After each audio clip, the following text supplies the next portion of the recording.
네, 이 시간에는 질적 연구 방법론을 연이어서 강의하고 있습니다. 우리가 질적 연구를 시작할 때 우리들이 굉장히 고민을 합니다. 질적 연구를 어떻게 할 것인가, 질적 연구를 어떻게 진행할 것인가, 질적 연구에서 자료 수집 방법은 무엇이며, 자료 수집을 하기 위해서 현장 참여를 어떻게 해야 되는가, 또 면담은 어떻게 이루어지는가, 참여 관찰을 어떻게 해야 되는가에 대해서 우리가 고민을 많이 합니다. 이 부분에 대해서는 제가 여러분들이 이미 강의를 해드렸습니다. 여러분, 질적 연구를 시작하는 그 시점부터 고민해야 될 것이 하나 있습니다. 내 이 질적 연구 논문의 방법에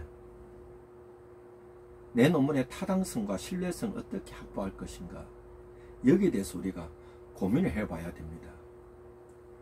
사실 우리가 양적 연구를 할 때도 가장 중요하게 다룬 것이 이 연구의 실험에 타당성과 신뢰성이 있는가, 이 부분을 중요하게 다룹니다. 문헌연구에서도 이것을 다루는 것이 신뢰성과 타당성이라는 것은 문헌연구에 다루지는 않지만 그래도 일반적으로 보면 어미를 제가 보면 무릉연구에서도 이 연구가 어떤 학술 자료를 기초하고 있나, 이것을 중요하게 보죠.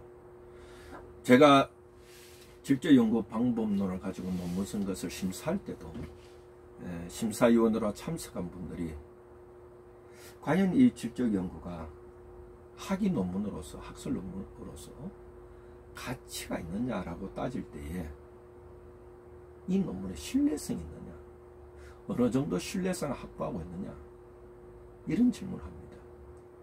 사실 여러분들이 논문을 쓰는 심사위원들이 질적 연구 방법론을 알고 계신 분이 있다면 다행이지만, 그렇지 않을 경우에는 여러분들이 질적 연구의 이 타당성에 대해서 여러분이 설명해 줘야 됩니다.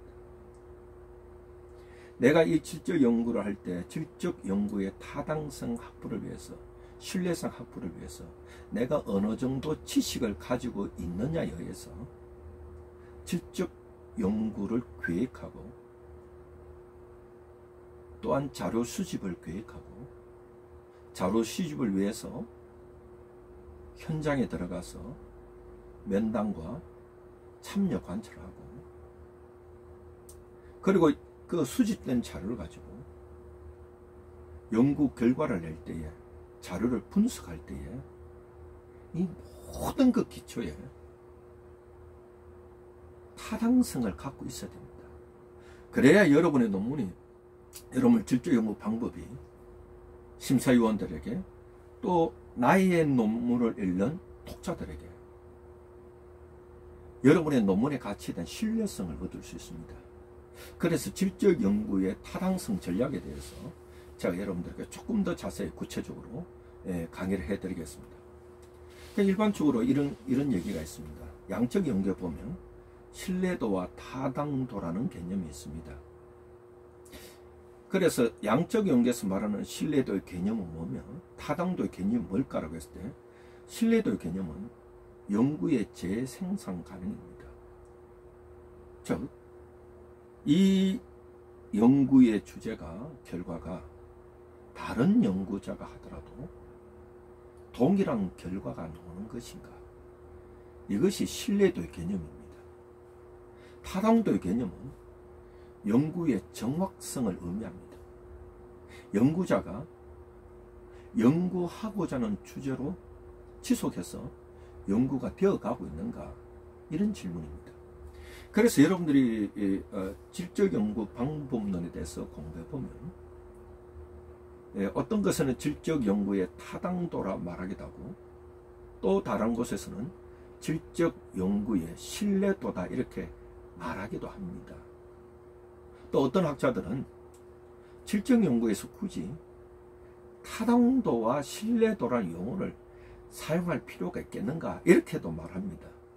또 어떤 학자들은 가보면 질적 연구에서 이 신뢰성으로 하자, 타당성을 하자, 이런 얘기도 하는 경우가 있습니다.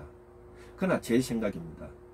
제가 이 양적 의미에서 말하는 신뢰도의 개념과 타당도의 개념을 볼 때에 저는 질적 연구에서는 타당도의 개념이 맞지 않을까 생각합니다.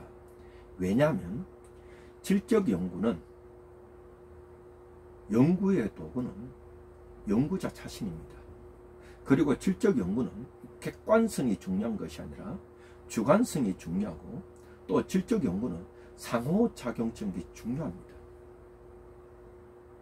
적은 사람의 작은 소리를 드러낸다. 그래서 동일한 연구 주제로 연구 참여자가 유사하다 할지라도 연구자에 의해서 재생산되는 개념이 다를 수가 있습니다. 그런 차원에서 저는 질적 연구에서는 신뢰도란 개념보다는 타당도의 개념이 정확하지 않을까. 그래서 이렇게 했으면 좋겠습니다.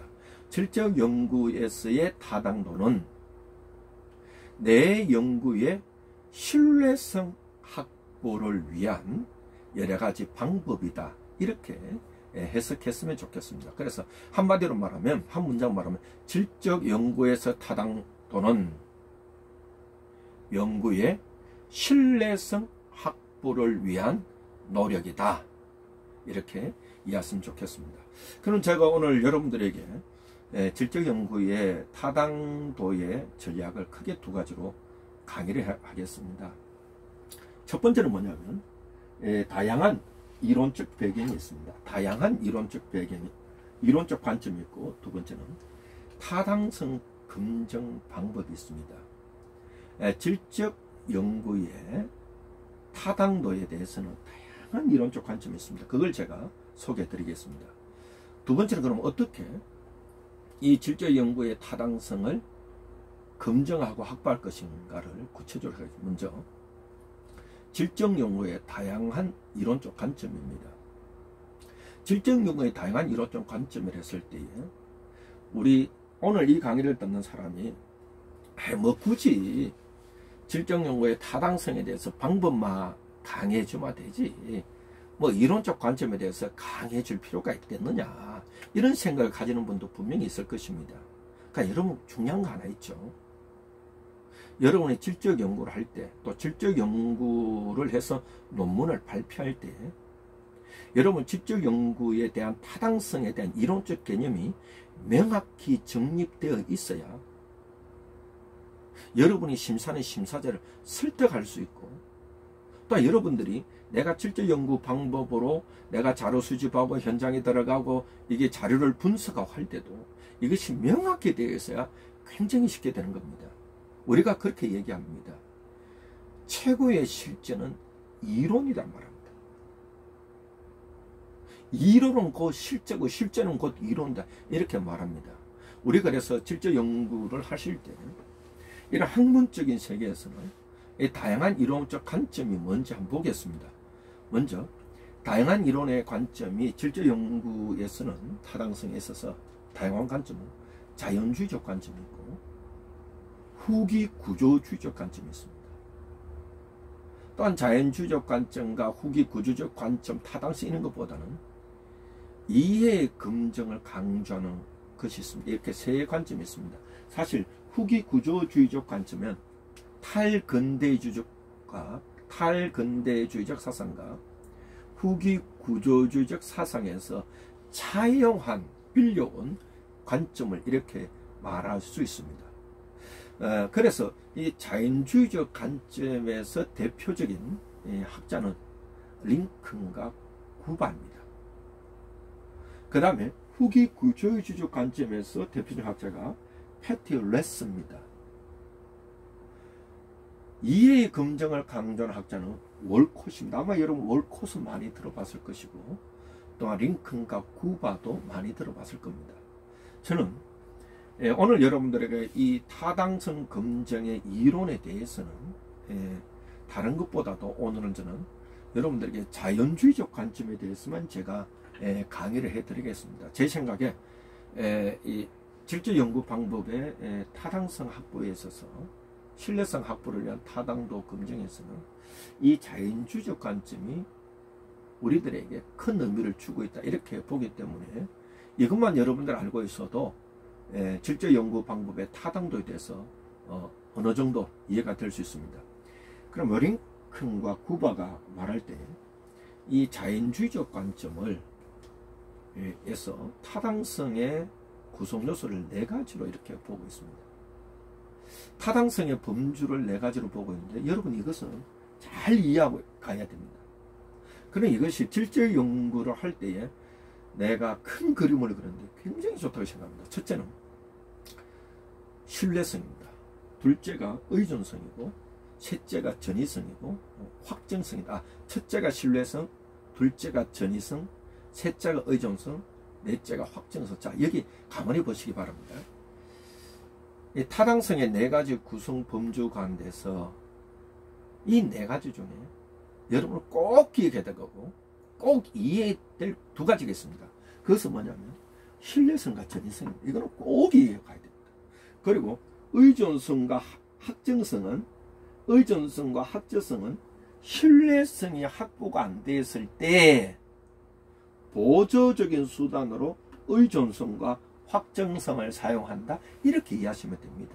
그럼 여러분들이 이 자연주의 구바와 링컨이 말하는 타당성 확보를 위한 4가지 범주는 하나, 둘, 셋, 4가지가 있는데 여기에서 이런 꼭 기억해야 되는 것은 신뢰성의 의미와 전이성의 의미를 구분하고 이 개념이 뭔지 명확히 구분하고 여기에 들어가는 것들이 뭔지 알고 있으면 여러분들이 조금 더 쉽게 접근할 수 있습니다. 먼저 그러면 신뢰성이 뭘까? 이 타당성의 4가지 구성 범주 가운데 신뢰성이 뭘까? 말 그대로입니다. 신뢰를 받는다. 내 연구가 다른 사람들로부터 신뢰를 받는 연구가 되는 것이다. 믿을 수 있는 연구가 되는 것이다. 이렇게 볼 수 있는 것입니다. 그래서 신뢰라는 것은 이런 것입니다. 신뢰할 만한 연구 결과 산출을 위해서 다양한 연구 활동을 수행하는 방법입니다. 자, 이렇게 조금 말하면 내 질적 연구의 연구 결과의 신뢰성을 위해서 다양한 연구 활동을 수행하는 방법이다. 자, 연구 활동이라 말하면 이렇게 말할 수 있습니다.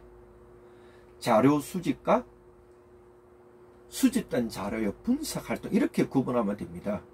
그래서 내 연구가 다른 사람들에게 신뢰를 얻기 위해서는 자료 수집 방법에서도 신뢰성 있게 자료 수집을 해야 되고 수집된 자료를 분석할 때도 신뢰성 있게 자료를 분석해야 된다 이런 말입니다. 그러면 이 신뢰성 확보를 위해서는 링컨과 구바는 이 5가지를 제시해 놓고 있더라고요. 야, 참 저는 굉장히 명쾌하다고 봅니다. 이것이 곧 이 질적 연구의 타당성 확보의 핵심이 아닐까 저는 나름대로 이렇게 생각합니다. 먼저 첫 번째 뭐냐면 신뢰성 확보, 자료 수집과 자료 분석 이렇게 이해하시면 됩니다. 자료 수집과 수집된 자료 분석을 어떻게 내가 신뢰성 확보할까 할 때 5가지. 첫 번째 뭐냐면 장기간 현장 참여가 있습니다. 두 번째는 동료 검증 방법이 있습니다. 동료 검토 방법 이렇게 됩니다. 세 번째가 반증 사례 분석이 있습니다. 네 번째가 참고 자료가 적합적이어야 된다 이 말입니다. 다섯째가 연구 참여자가 연구 참여자에 의해서 연구 결과가 검토돼야 된다. 요 5가지. 자, 그럼 이렇게 볼 수 있겠죠? 현장 참여, 그 다음에 연구 동료자의 검토를 받고 이것을 내가 또다시 성찰하여서 다시 되물어 보면서 내가 사례를 다시 검증하고 그 다음에 내가 지금 사용하는 참고 자료가 과연 적합하느냐, 즉 자료 수집입니다. 자료 수집. 그 다음에 5번째가 연구 참여자를 연구 참여자의 연구 결과를 검토케 한다. 이런 굉장히 명쾌해지죠. 자, 그럼 또시는 그러면 장기간 현장 참여가 뭘까? 첫 번째 그 뭐냐면요, 연구자가입니다. 연구자가 현장에 들어가야 된다, 이 말입니다. 연구자가 자료 수집을 위해서 현장에 들어가고, 연구자가 수집된 자료를 분석해야 된다, 이 말입니다. 그래서 여러분들이 이런 타당성에서 잊어버리지 말아야 할 단어가 자료 수집과 자료 분석입니다.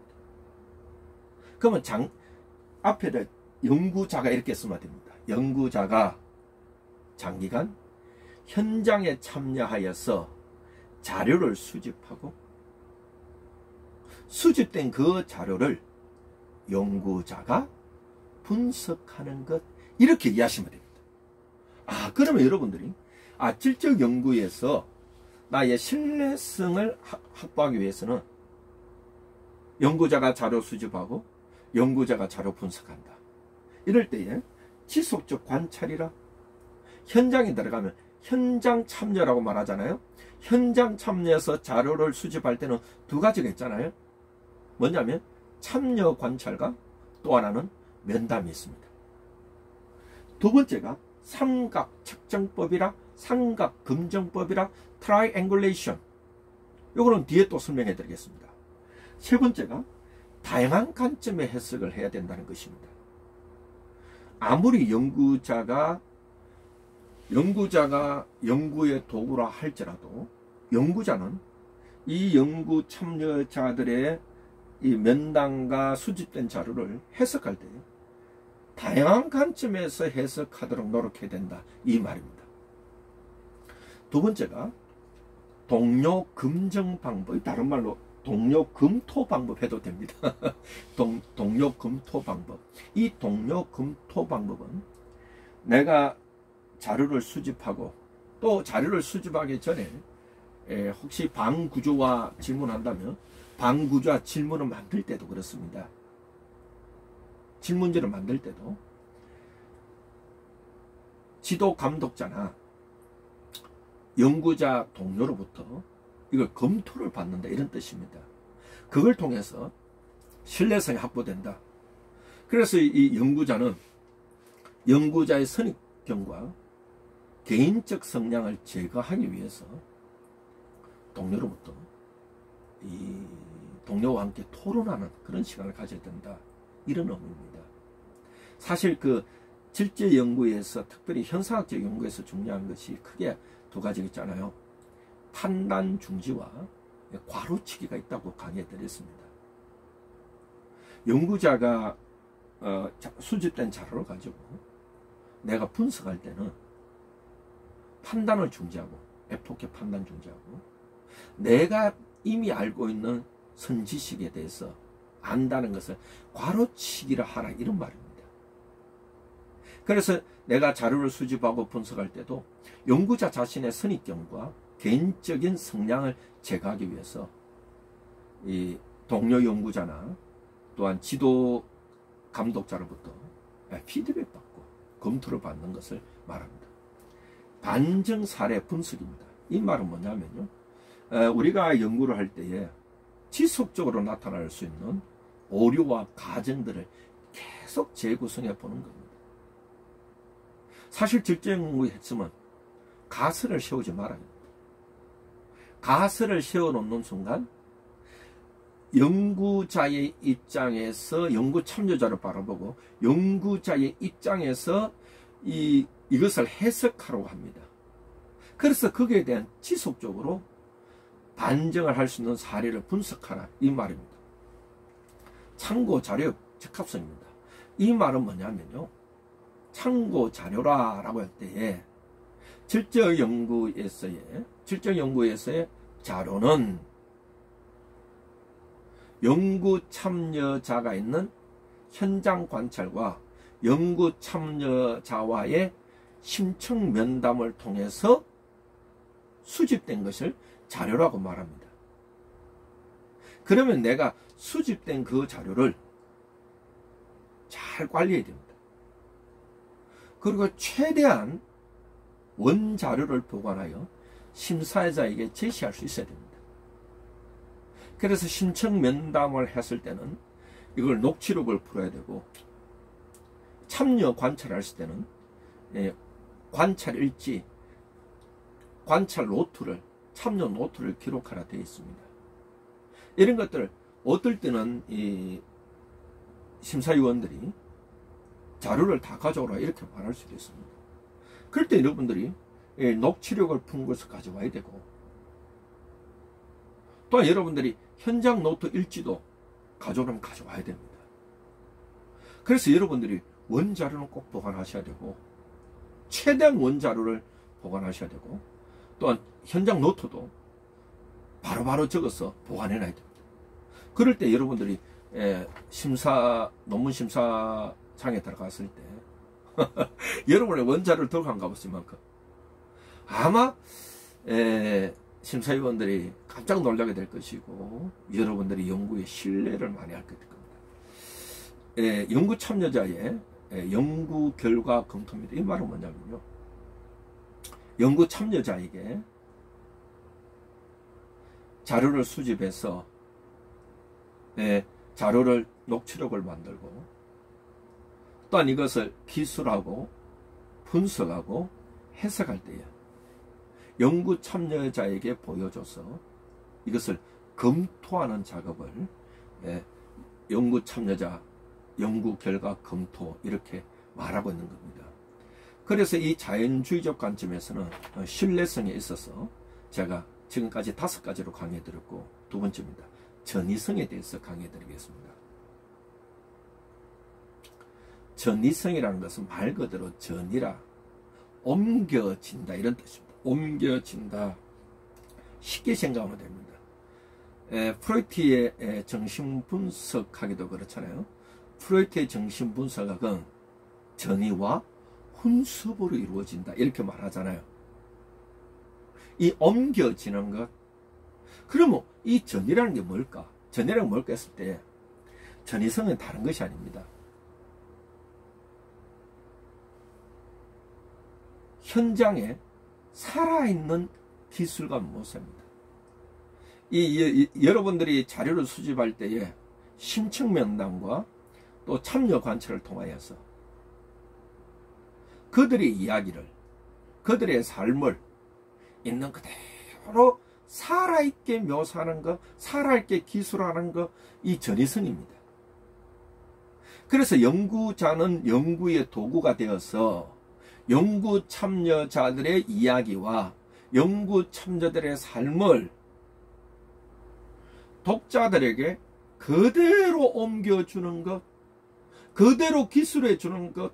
그래서 이 독자들이 이 논문을 읽으면서 이 논문을 통해서 연구 참여자를 만나고, 연구 참여자가 가는 길을 함께 걷고, 연구 참여자가 만나는 사람을 함께 만나고, 연구 참여자가 겪었던 사건들을 함께 경험하도록 생생하게 기술해 주는 것, 이것이 전이성입니다. 이래야 여러분들이 여러분의 논문에, 실제 연구 논문에 타당성을 확보할 수 있는 겁니다. 그러면 전이성이 왜 중요할까?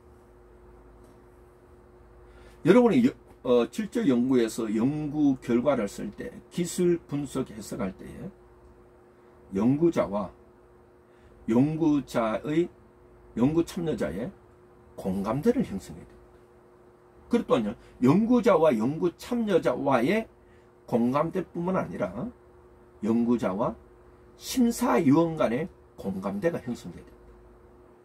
또한 연구자와 이 논문을 읽는 독자 간의 공감대를 형성해야 됩니다. 이것이 타당상학부를 위해서 중요합니다. 그러면 연구자와 연구 참여자, 연구자와 심사위원, 연구자와 이 논문을 읽는 독자 간의 공감대 형성을 위해서는 연구자는 현장에 대해서 살아있게 기술해야 되고, 살아있게 묘사해야 되고, 생생하게 기술해야 됩니다. 그리고 검토할 필요성이 있습니다. 이것이 전이성입니다. 네 번째가 의존성입니다. 이 의존성 같은 경우는 이런 겁니다. 의존성은 신뢰성 검증 과정에서 누락된 작업들을 이중으로 검토하는 과정이다. 자, 이렇게 생각됩니다. 의존성은 이중으로 검토하는 과정이다. 이렇게 이해하시면 됩니다. 그런데 여기에 전제 조건이 있죠. 신뢰성 검증 과정에서 이 말입니다. 그럼 이걸 바꾸어 말하면 이렇습니다. 신뢰성 검증 과정에서 확실하게, 어느 정도 철저하게, 어느 정도 완전하게 신뢰성 확보를 위해서 노력했다면 의존성은 할 필요가 없다. 이렇게 됩니다. 이렇게 됩니다. 자, 그래서 이 의존성의 같은 경우에는 연구 결과 신뢰성이 형성된 경우에는 불필요하다. 이 말이에요. 불필요하다. 그러나 연구 결과가 가변적인 경우, 또 연구 결과가 가변적이고 뭐가 불완전하고 불완전할 때는 이 의존성을 해야 된다 할 때는 삼각 검증법을 통해서 검증하고, 삼각 측정법이나 트라이앵굴레이션, 그 다음에 다양한 탐구를 통해서 검증하고 해석의 공정성 여부를 검증한다. 이렇게 보시면 됩니다. 마지막 단계가 확정성입니다. 확정한다 이런 것이죠. 이 확정성은 의존성을 보완하는 겁니다. 연구자가 이 연구의 결과를 기술 분석할 때, 자료를 분석할 때도 반성적으로, 성찰적으로 연구를 수행한다 이 말입니다. 그래서 확정성은 삼각 측정법과 함께 지속적인 반성 일지를 작성해야 된다 이렇게 말했습니다. 그래서 쿠바와 링컨의 실제 연구의 타당성을 확보하기 위해서 신뢰성 확보, 타당도의 문제는 신뢰성과 전이성과 의존성과 확정성이라고 말해드렸습니다. 특별히 이 네 가지 구성 요소 가운데서 가장 중요한 것이 신뢰성과 전이성, 이 개념을 여러분들 꼭 이해하고 있었으면 좋겠습니다. 이 자연주의적 관점이 사실 링컨과 쿠바의 질적 연구의 타당도 개념이 많이 사용하고 있습니다. 또 연구자들이 쉽게 접근할 수 있는 방법입니다. 왜냐하면 검증 절차가 다양하고 또 용이한 방법들을 취하고 있습니다. 그리고요, 이중 검증 과정을 거치고 있죠. 의존성과 확정성. 확정성이 있으니까 또 연구 작업과 연구 결과의 오류를 최대한 감소시킨다 이렇게 말하고 있습니다. 그래서 여러분들도 질적 연구 방법에 타당성에 있어서 세 가지 관점이 있었지만, 자연주의적 관점과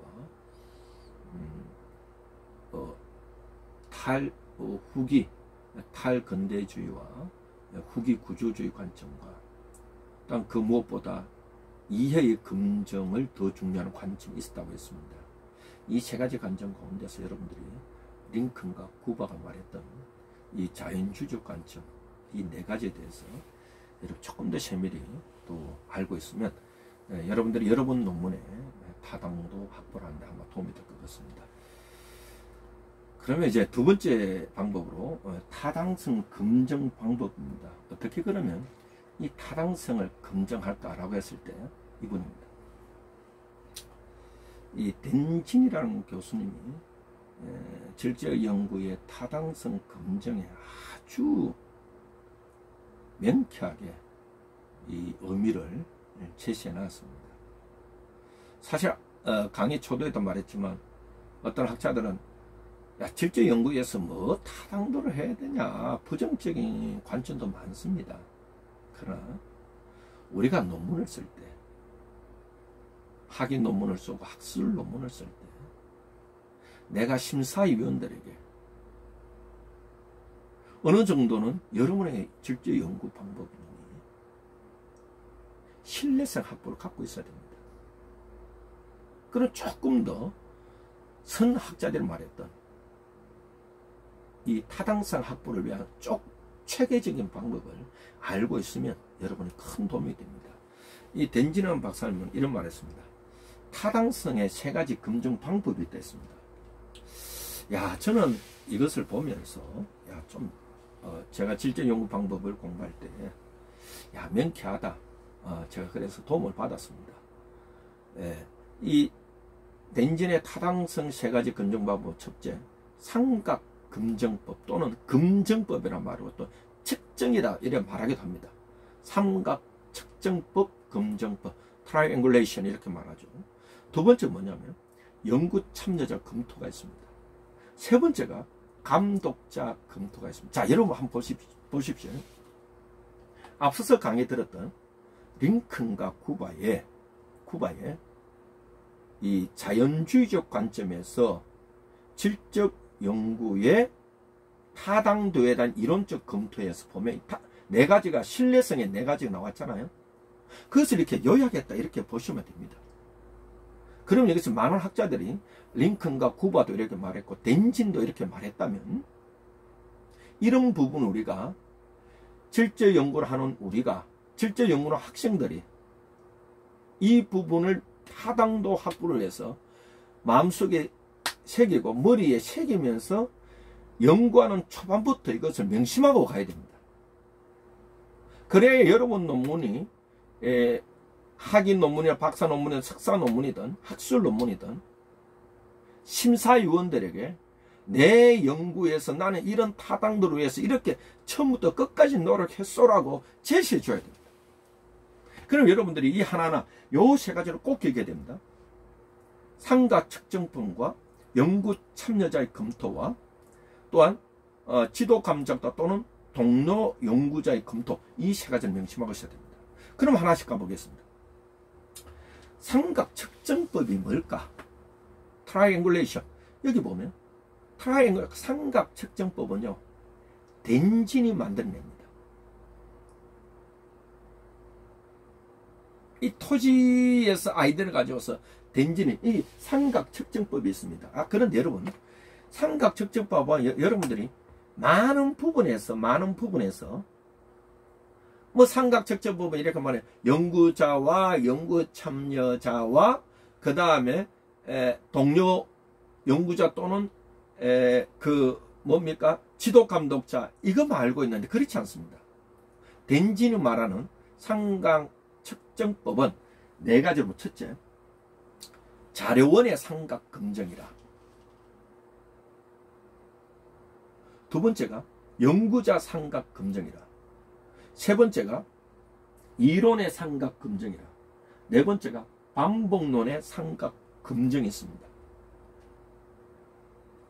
매티손이라는 학자는 또 이렇게 말합니다. 매티손 학자는 삼각 검증을 유형을 3가지로 또 소개하고 있습니다. 매티슨이 볼 때는 이 3번째 것이 없습니다. 3번째 것이 없고, 이 자료원 이렇게 좀 이상하지만 또 자료의 삼각 검증, 연구자의 삼각 검증, 방법론의 삼각 검증 이렇게도 말합니다. 자료의 삼각 검증, 연구자의 삼각 검증, 방법론의 삼각 검증. 매티손을 학자는 이렇게 말합니다. 자, 어떻게 해서든지 간에 우리가 이 덴진이나 매티슨이 말했던 이 삼각 검증의 유형은 4가지고 3가지입니다. 자, 이랬던 간에 이론의 삼각 검증을 빼더라도 여러분은 3가지는 꼭 명심하고 있어야 됩니다.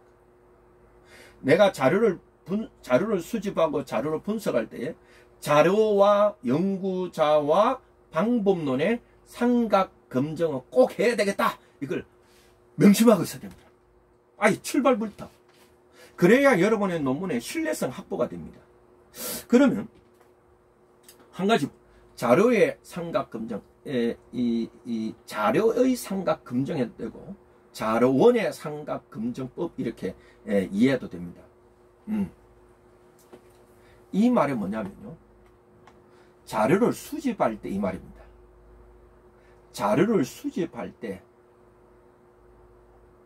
다양한 자료의 원천을 활용하라 이런 말합니다.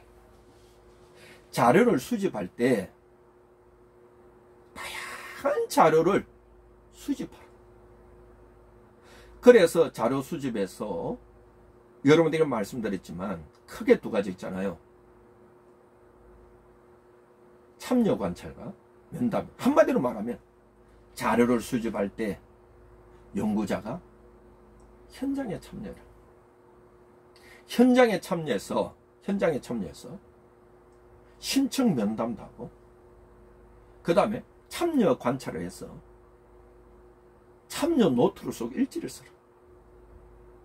이 말입니다. 그래, 다양한 이 자료를 수집할 때 다양한 자료 수집을 해라. 다양한 자료의 수집원을 갖고 있으라. 이 말입니다. 그래, 자료 수집에 다원화. 그래야 여러분이 신뢰성을 검증을 받을 수 있다. 이 말이죠. 자료의 삼각 검증이 뭘까요? 첫 번째입니다. 다양한 시기입니다. 우리가 양적 연구라는 것은 데이터 중심이죠. 숫자 중심이죠. 그리고 문헌 연구라는 것은 A라는 학자, B라는 학자의 이 논쟁을 통해서 하나의 이론이 나옵니다. 그럼 A라는 학자, B라는 학자를 연구한, A라는 학자, B라는 학자를 연구한 책이라든지 학술 논문이라든지 학인 논문을 갖고 이 두 학자 간의 이 논쟁을 통해서 그래서 난 이렇게 생각한다 나오는 것이죠. 또 양적 연구라는 것은 데이터가 있습니다. 측정 도구가 있습니다. 체크리스트가 있습니다. 한목에 다 같이 돌려도 됩니다. 그러나 이 질적 연구는 사람의 소리를 드러냅니다. 연구 참여자의 삶을 드러내고 그들의 소리를 드러냅니다. 그래서 이분들을 연구 참여할 때 다양한 시기에 가서 조사를 해서 다양한 자료와 다양한 자료원을 갖고 있어야 된다. 두 번째입니다. 다양한 장소입니다. 시간이죠. 이 시간적 배경 이렇게 이해하시면 됩니다. 타임. 그 다음에 다양한 장소입니다. 한 곳에서 머물러 있는 사람이 아니라 같은 경험을 했더라도 이 다양한 장소에서 자료를 검증해내야 됩니다. 그 다음 세 번째가 다양한 사람입니다. 그래서 여러분들이 자료를 수집할 때에 시간, 장소, 사람, 자료를 수집할 때 다양하게 수집하라 이 말입니다. 그러면 이 자료 수집의 이 삼각 검증은 시간, 장소, 사람, 다양한 시간, 다양한 장소, 다양한 사람의 상호작용에 근거해서 다양한 자료를 수집할 때 여러분의 수집된 자료가 신뢰성을 확보할 수 있는 겁니다. 그럼 두 번째가 연구자의 삼각 검증입니다. 자, 이제 자료 했습니다. 두 번째, 연구자의 삼각 검증입니다. 연구자가 왜 중요하냐? 질적 연구에서는 연구자가 연구의 도구입니다. 참 질적 연구자가 굉장히 중요합니다. 여러분, 양적 연구와 질적 연구의 차이가 있잖아요. 양적 연구는 연구자는 연구 참여자와의 관계에서 독립적이어야 됩니다. 그가 깊이 있게 들어가고 피실험자와 피실험자가 상호 관련성을 맺고 있으면 오염이 된다 이렇게 말합니다. 그러나 질적 연구에서는 그렇지 않습니다. 질적 연구에서는 연구자와 연구 참여자 간의 상호작용을 통해서 연구가 이루어집니다. 그래서 연구자와 연구 참여자 간은 서로는 불가분의 관계다 이렇게 얘기하죠. 그만큼 연구자가 중요합니다. 그 연구자의 삼각 검증이라는 것은 연구자가 현장 참여를 통해서 수집된 자료를 검증받는 방법입니다. 이게 중요하죠. 연구자가 현장 참여를 통해서 수집된 자료를 분석할 때 이 말입니다.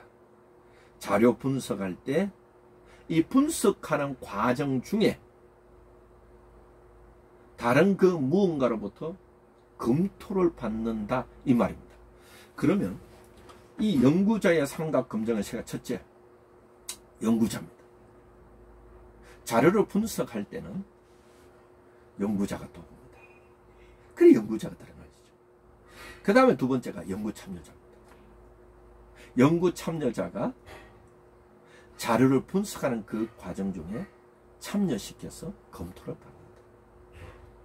기술과 분석의 해석 과정에서 연구자 당신은 이것에 대해서 우리가 잘 표현하고 있는지, 당신의 마음을 잘 드러내고 있는지 이렇게 보는 겁니다.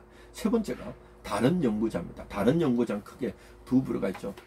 동료 연구자든지 아니면 질적 연구를 하시는 지도 감독자로부터 이 기술, 분석, 해석의 과정 중에 검토를 받는다 이렇게 말합니다.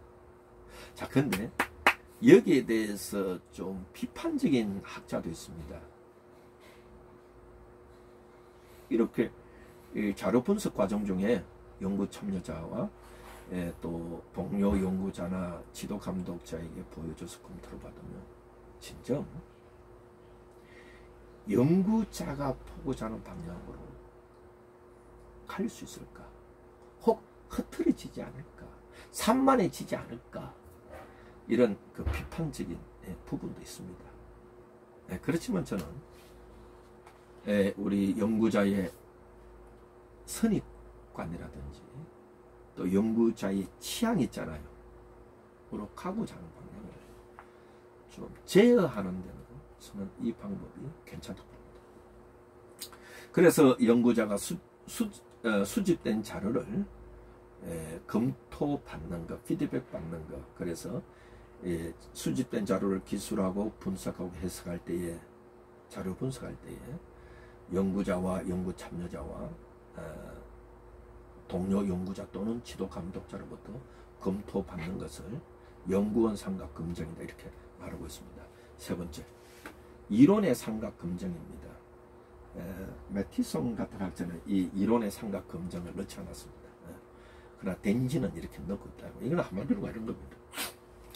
다른 이론적 배경을 지닌 연구자를 선택해서 이 토론을 해보는 겁니다. 기술 분석 해석 과정에서, 특히 이 해석 과정에서 나와 다른 이론적 배경을 갖고 있는 사람에게 그 보여줘서 한번 검토받아 피드백 받는 것을 이론의 삼각 검증을 하는데요.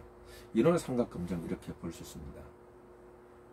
이 나와 다른 이론을 갖고 있는 공동 관찰자로 우리가 할 수도 있고, 또 분석할 때 분석 전문가, 분석가로 할 수 있고, 세 번째가 뭐냐, 검토자.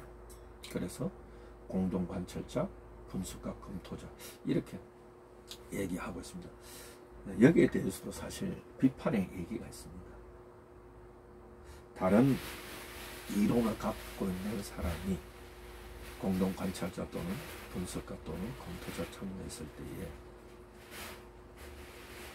이 흐트러지는 관점이 있지 않을까. 사실 질적 연구라는 것이 연구 참여자의 작은 목소리를 그대로 드러내서 그들의 본질을 드러내고 의미를 재구성해 주는 것인데, 이론이 다른 사람이 있으면 흐트러지지 않을까. 저는 제 생각에 저는 여기에 동의하는 입장입니다. 그래 덴진이 말하는 이론의 삼각 검증을 조금 주의할 필요성이 있다. 저는 이렇게 봅니다. 오히려 저는 매티손 학자의 견해에 저는 동의하고 있는 시점입니다. 여기에 장점은 풍부한 해석이 도출됩니다. 왜냐? 다른 이론을 갖고 있는 사람들에게 피드백을 받고 또 조언도 받고 풍부한 해석이 도출됩니다. 그러나 연구자에게 아마 부담이 크게 될 겁니다. 그리고 자칫 잘못하면 해석에 있어서 흐트러질 여지가 있지 않겠나. 저는 제 나름대로 이렇게 바라봅니다.